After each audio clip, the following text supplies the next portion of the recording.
Mapagpalang araw sa lahat, awesome day. On this video, we are going to have a Bible reading and it was in Genesis chapter 1. God makes the earth.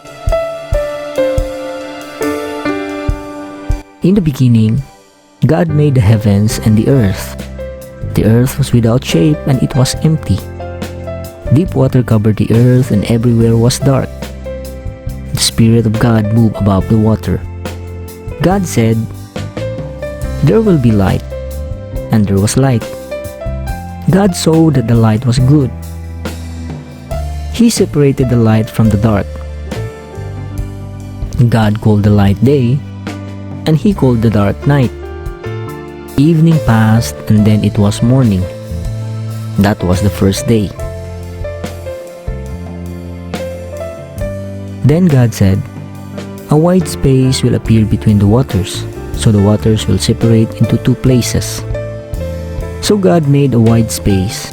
He separated the water under the space from the water that was above it. And what God said happened. God called the wide space sky. Evening passed and then it was morning. That was the second day. God said, "The water that is under the sky will come together into one place. Then dry ground will appear." And what God said happened. God called the dry ground land. He called the water that had come together sea. God looked at what He had made, and He saw that it was good. Then God said, "The land will cause plants to grow. There will be plants with their seeds, and trees with their fruits. Each kind of plant and tree will have its own seeds and fruits." And what God said happened. All kinds of plants and trees began to grow in the ground. The plants made seeds. The trees made fruits with seeds in them. Each plant made its own kind of seeds. God looked at what He had made. He saw that it was good. Evening passed and then it was morning. That was the third day. God said, "There will be lights all across the sky. They will separate the day from the night, and they will show the seasons, days and years. The lights in the sky will give light to the earth." And what God said happened. God made two great lights. The brighter light ruled over the day. The less bright light ruled over the night. God also made the stars. God put all these lights in the sky to shine their lights on the earth. They were to rule over the day and night. They were to separate the time of light from the time of dark.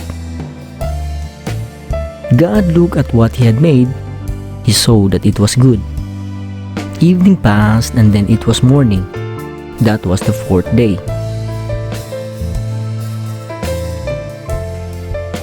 God said, "The waters will become full with many living things. Birds will appear and fly above the earth all across the sky." God made big animals to live in the sea. He made every different kinds of living things that fill the sea. He made every different kind of bird to fly in the sky. God looked at what He had made. He saw that it was good. God blessed all of them. He said to them, "Give birth to many young ones so that you grow in number. Fill all the water in the seas. The birds also should become very many, all across the earth." Evening passed and then it was morning. That was the fifth day. God said, "Different kinds of animals will now appear on the land. There will be livestock and wild animals. There will also be other small animals that move along the ground. There will be many kinds of animals and each kind will be different." And what God said happened. God made the different kinds of wild animals and the different kinds of livestock. He made all the different kinds of animals that move along the ground. God looked at what He had made. He saw that it was good. And then God said, "We will make humans so that they are very much like us. They will rule over the fish in the sea and over the birds in the sky. They will rule over the livestock. They will rule over the whole earth and all the animals that move along the ground. God made humans. He made them to be like Himself. He made some of them males and some of them females. God blessed them. He said to them, "Give birth to children, grow in number, fill the earth and rule over it. Rule over the fish in the sea, rule over the birds in the sky, rule over every different kind of living animal that moves along the ground." Then God said, "Listen, I now give to you every plant on the earth as your food. I give you every plant that has seeds in it. I give you every tree that has fruit with a seed in it. I give them to you for your food, but I give to the animals green plants for their food. That will be food for all the animals on the earth, all the birds in the sky, and all the animals that move along the ground. Everything that has life may eat every kind of green plant." And what God said happened. God looked at everything that He had made. He saw that it was very good. Evening passed, and then it was morning. That was the sixth day.